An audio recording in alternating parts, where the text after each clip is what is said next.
अस्सलाम वालेकुम फ्रेंड्स, मेरे चैनल पे फिर से आपका खैर मकदम है। लास्ट वीडियो में हमने गुलाम वंश के संस्थापक जो सही मायने में संस्थापक थे कुतुबुद्दीन ऐबक, उनके बारे में देखा। अब उन्हीं के गुलाम शमशुद्दीन इल्तुतमिश, जिसका अल्तमश नाम भी है कहीं कहीं जगह पर और इल्तुतमिश भी है, दोनों नाम से इन्हें जाना जाता है।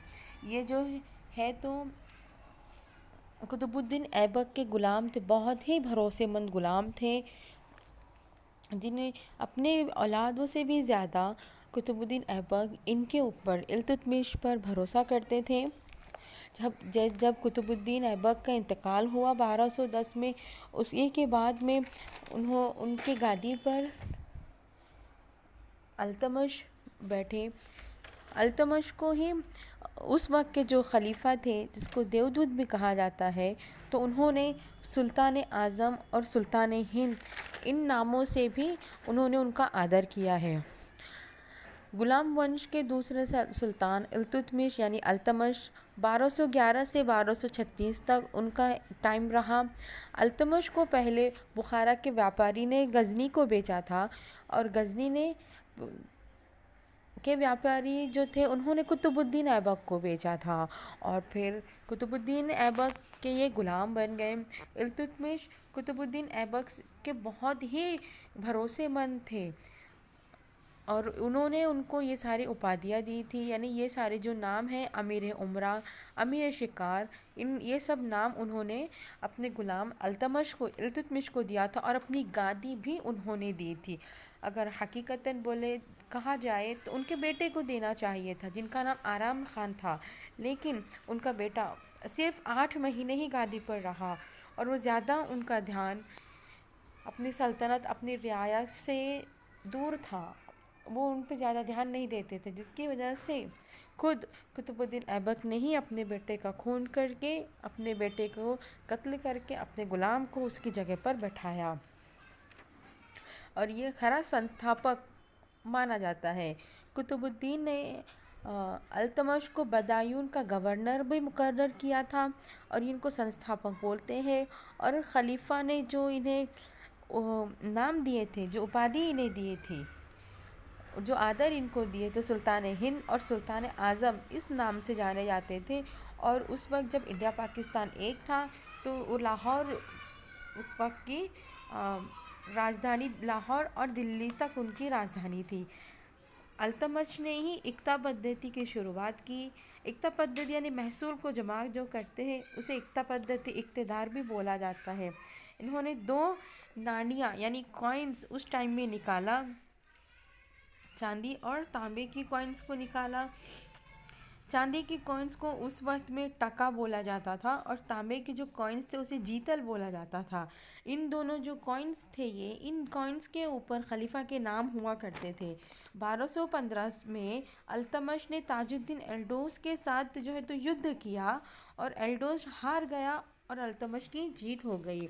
इसी के बाद 1221 में जब चंगेज़ खान जो मंगोल का था और मंगोल ही आगे चल के मुग़ल बन गया, जो चंगेज़ खान सभी उससे डरा करते थे, चंगेज़ खान से।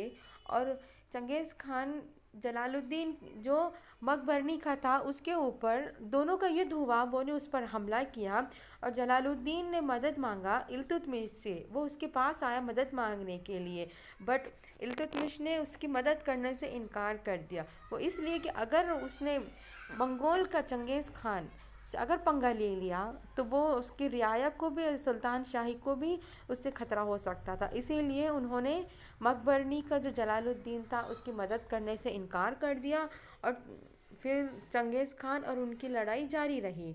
इसी के बाद ईस्वी सन 1226 में इल्तुतमिश का जो बड़ा बेटा था नासिरुद्दीन मोहम्मद, इसको उन्होंने बंगाल भेजा और वहाँ जो वाद विवाद, जो झगड़े हुए थे, उसे बंद करने के लिए भेजा। उन्होंने वो सब बंद किया और वहाँ का गवर्नर इल्तुतमिश ने अपने बेटे को बना दिया। और कुछ ही सालों के बाद, इवन 2-3 सालों के बाद ही नेचुरली उनका जो बेटा था नासिरुद्दीन मोहम्मद, उसकी डेथ हो गई। और ईस्वी सन 1227 और 28 में जब नासिरुद्दीन कबाचा जो था उसने अल्तमश के साथ युद्ध किया, उनकी लड़ाई हुई, सिंध और मुल्तान का जो गवर्नर था नासिरुद्दीन कबाचा उनकी और इल्तुतमिश की इसमें जीत हो गई और कबाचा नासिरुद्दीन जो था उसकी हार हो गई। वहीं से वापस जब वो आ रहे थे तभी उन्होंने ये कह दिया था कि मेरे बाद मेरे औलादों में से रज़िया को ही सुल्तान बनाया जाए। ईस्वी सन 1232 में अल्तमश ने ग्वालियर पर जो आक्रमण किया और उसको जीत लिया। अल्तमश ने बदायूं में भी जामा मस्जिदें बनवाई और दिल्ली में मकबरा बनवाया। सुल्तान और उस मकबरे को जो दिल्ली में मकबरा बनाया उसको सुल्तान गढ़ी ये नाम दिया और सुल्तान गढ़ी उसे बोला जाता है। और मकबरे का जनक अल्तमश को ही बोला जाता है और अल्तमश ने उस आखिरी सांसें ईस्वी सन 1236 में ले लिया। इल्तुतमिश को कुतुबुद्दीन ऐबक बहुत ही अपने दिल के करीब रखा करते थे। उन्हें गुलाम बोलकर उन्होंने कभी उन्हें नहीं देखा। अब इवन अपने ही बेटे को कत्ल करके उन्होंने अपने ही गुलाम को अपनी गादी दे दी, अपनी गादी पर बैठाया और अलग अलग किस्म के उन्हें इज़्ज़त के तौर पर, एहतराम के तौर पर उन्हें नामों से नवाजा। और उस वक्त के जो खलीफा थे उन्होंने भी उन्हें सुल्तान कहकर उन्होंने उनको नाम दिया और उसी से वो मशहूर हो गए। उस वक्त के सुल्तान हिंद और सुल्तान आज़म उन्होंने नाम दिया। बहुत ही अच्छी कारकिर्दगी है इनकी टाइम में। और इनके बाद इन्हीं की बेटी रज़िया को उन्होंने गादी पर बैठाना चाहा।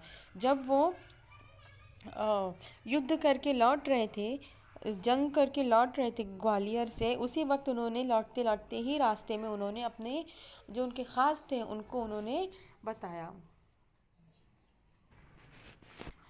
अल्तमश ने 40 गुलामों का एक ग्रुप भी तैयार किया था जिसको तो कि चहलगानी का एक ग्रुप था।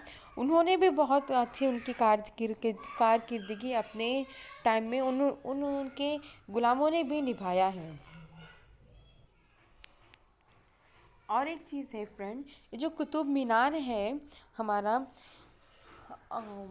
8 अजूबों में का जो एक अजूबा है कुतुब मीनार, उसका फर्स्ट फ्लोर की बनावट, उसको फर्स्ट फ्लोर जो है तो उसे कुतुबुद्दीन ऐबक ने उसके टाइम पे बनाया और सेकंड और थर्ड जो फ्लोर्स हैं वो इल्तुतमिश यानी अल्तमश के टाइम पे बनाए हैं। और जो फोर्थ और फिफ्थ फ्लोर है वो फ़िरोज़ शाह जो बादशाह था वो अभी हम आगे देखेंगे उसने बनाया था। ऐसे 3 कार में ये कुतुब मीनार पूरा कंप्लीट हुआ है। और फ्रेंड्स इसी के बाद हम इल्तुतमिश की बेटी यानी रज़िया, उसे रज़िया सुल्तान के नाम से भी हम जानते हैं, उसके बारे में हम आगे देखेंगे। इस वीडियो में इतना ही फ्रेंड्स। अगर आप लोगों को मेरी वीडियो अच्छी लगती है so please for God sake like and share and subscribe my channel. Okay, अल्लाह हाफिज़।